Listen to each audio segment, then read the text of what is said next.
Salinas és un municipi de la Comunitat Valenciana situat a l'interior de la província d'Alacant, a la comarca de l'Alt Vinalopó, comptant amb una població de 1.600 habitants a l'any 2021.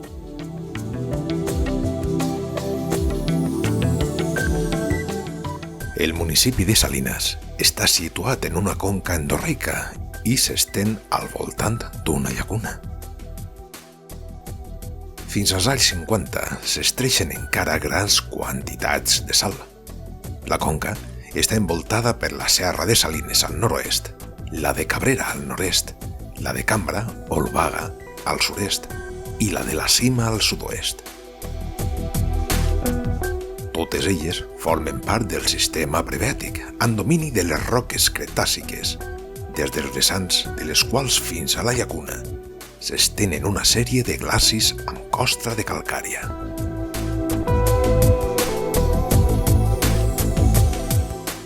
El medi climàtic presenta alguns símptomes de continentalitat i es veu afectat per la sequedat que afecta la vall del Vinalopó, si bé Salinas escapa una mica de l'àrea més seca.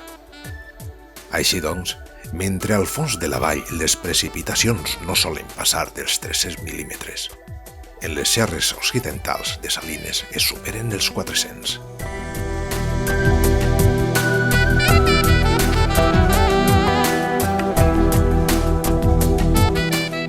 L'existència de la llacuna de Salines ha marcat i condicionat el poblament des de la prehistòria. Entre els segles 8 i 7 abans de Crist, la zona de la llacuna va cobrar una gran importància estratègica en estar situada entre la ruta que permetia el pas entre la zona d'Andalusia i la serrania de Conca. La llacuna, malgrat la insalubritat de les seues ribes, afavoria l'existència de terres de pastoratge i el conreu de cereals, així com l'extracció de sal, de gran importància econòmica. A més, l'espart silvestre que creixia al voltant de la llacuna va fomentar així mateix la producció de tèxtils.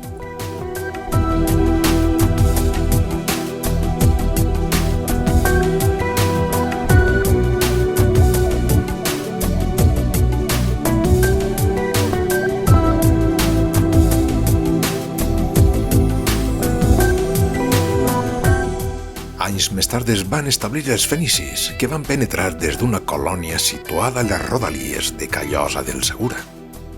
Algunes fonts atribueixen el tresor de Villena, gran dipòsit d'or, plata i ferro, a aquestes influències orientals. En unes estrebassades de la Serra del Puntal es va trobar un important nucli bèrec, el Puntal de Salinas, arran d'unes excavacions de José María Soler García a l'any 1952.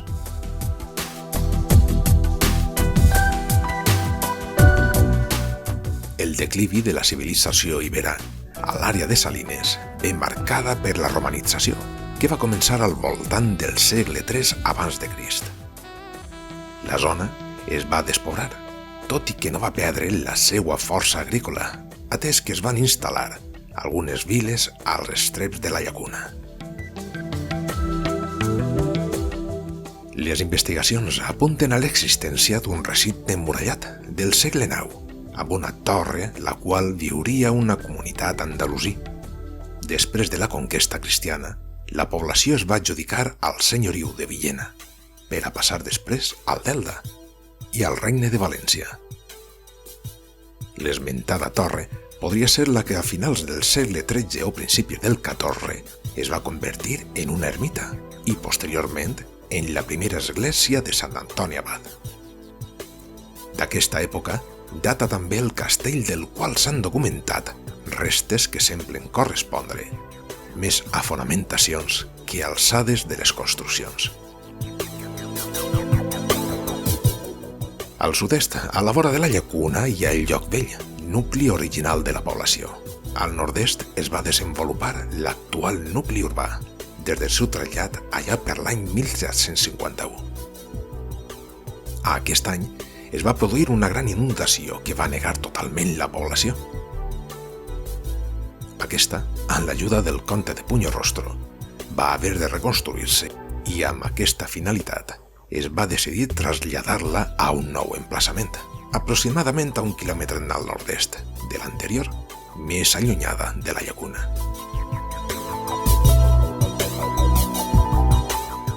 Reutilitzant el més possible els materials de l'antic poble, es va aixecar un nucli de reduïdes dimensions, amb nombre similar de cases i distribuïdes d'una forma racional, en aplicar una trama hipodinàmica en el disseny urbà.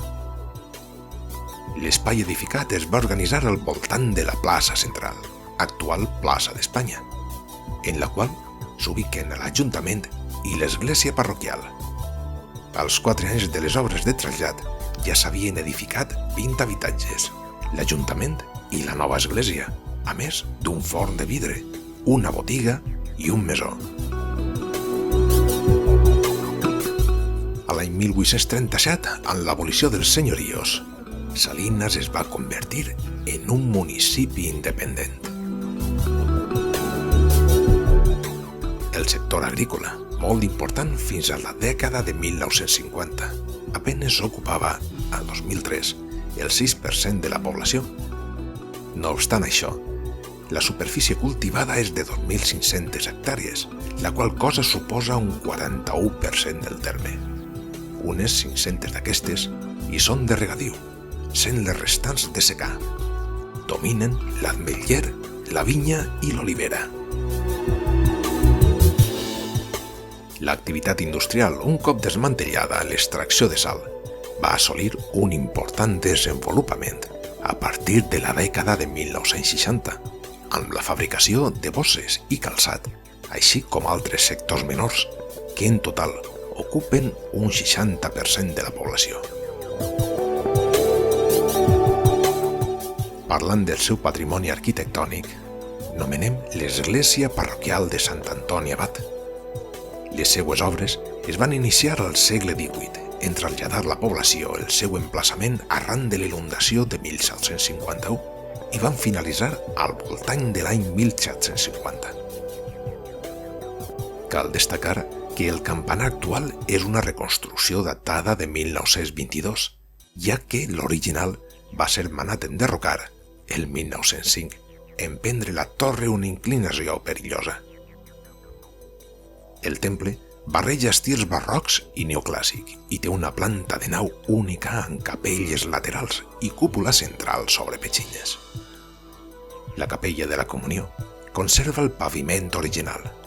Entre la decoració hi ha 3 quadres del pintor salinenc Juan Gabriel Barceló. L'ermita de Sant Isidre Llaurador es troba allunyada a uns 2 quilòmetres del nucli urbà. En estat ruïnós, l'edifici va ser construït a la dècada de 1950 i va ser punt de trobada de la romeria de Sant Isidre, fins als anys 90, quan es va haver d'abandonar a causa de trobar-se l'ermita en una finca privada. L'ermita nova de Sant Isidre es va construir a finals de la dècada de 1990 al Cabezo de l'Àguila i constitueix l'eix central d'una romeria que es realitza el 15 de maig. El castell. A la zona anomenada dels Castells hi ha evidència de diverses torres i un possible aljub d'època incerta. Tot sembla indicar que la fortificació no va ser destruïda, sinó que mai va acabar de construir-se. A les seues rodalies hi ha la Cova Borja, usada també ocasionalment com a refugi. La fàbrica de sal. Es tracta d'un conjunt d'edificis situat a les immediacions orientals de la llacuna, que avui dia es troben en ruïnes i en estat d'abandonament. Fundada per Víctor de Chavarri, marquès de Triano, a principis del segle XX, aquesta va funcionar com a manufactura de productes químics, derivats del clorur sòdic i la transformació de les sals de magnesi. Però l'activitat de la fàbrica es va veure paralitzada per la Guerra Civil. Després del conflicte es va reprendre l'activitat, centrant-se principalment en l'extracció de la sal i la seva transformació per a la seva posterior venda. A finals de la dècada de 1950, l'extracció de sal es va tornar més difícil a causa de l'esgotament dels brolladors i, sobretot, a l'extracció de la capa de sal que servia d'impermeabilitzant de sòl de la seva pròpia llacuna, la qual cosa ocasionava que ja no retingués aigua a la superfície i per aquest motiu la fàbrica de sal es va tancar als anys 60. El conjunt arquitectònic es compon de la mateixa fàbrica, una font, uns lavabos, un habitatge per als casolans, les antigues bases i un canal de dessecació situat al sud-oest del conjunt principal d'edificis.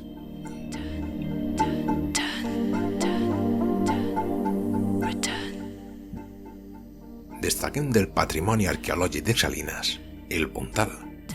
Es tracta d'un poblat i necròpolis ibèrics datats al segle IV abans de Crist.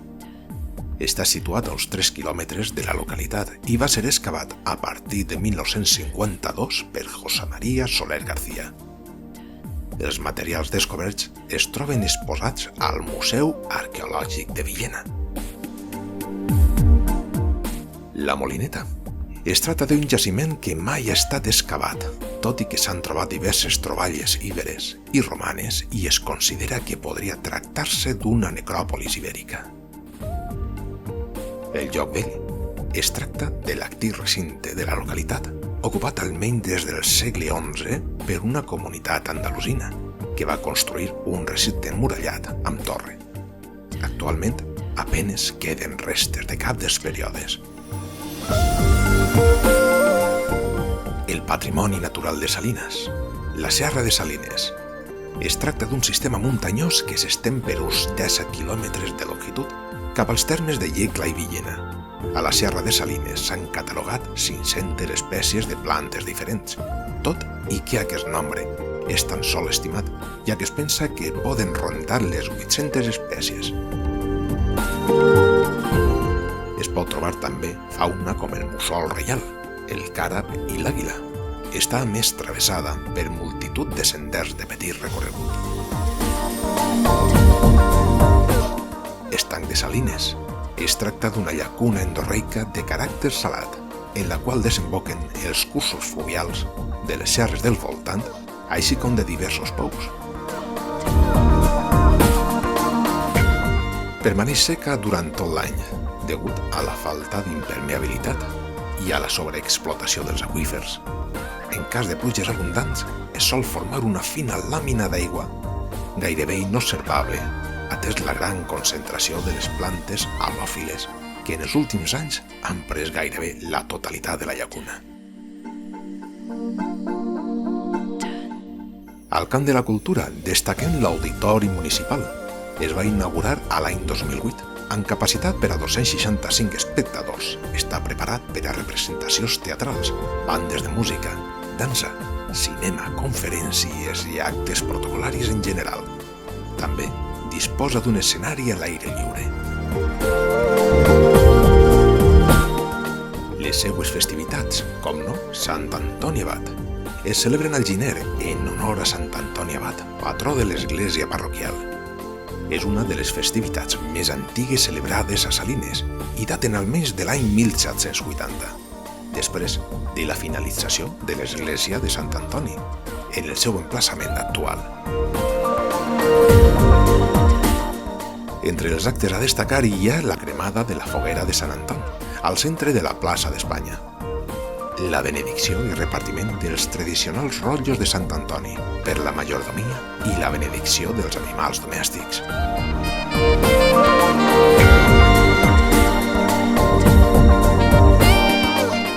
Les festes de moros i cristians es celebren al mes de maig en honor a la Mare de Déu del Roser.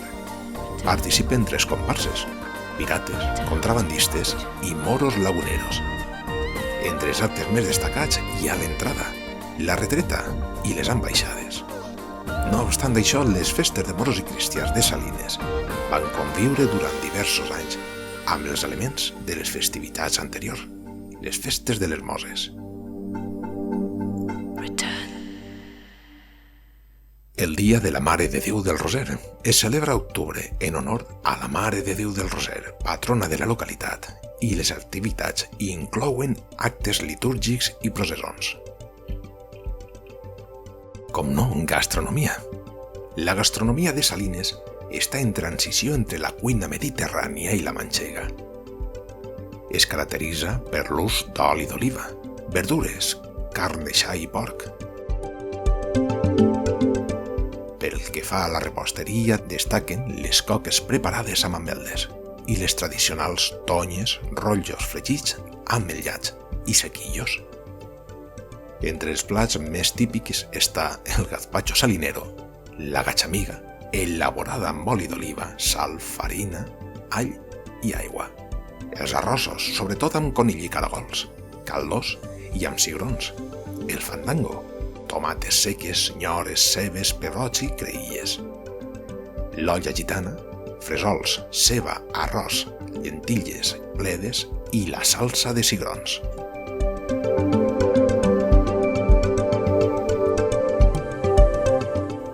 Fonts: la nostra benvolguda Wikipedia.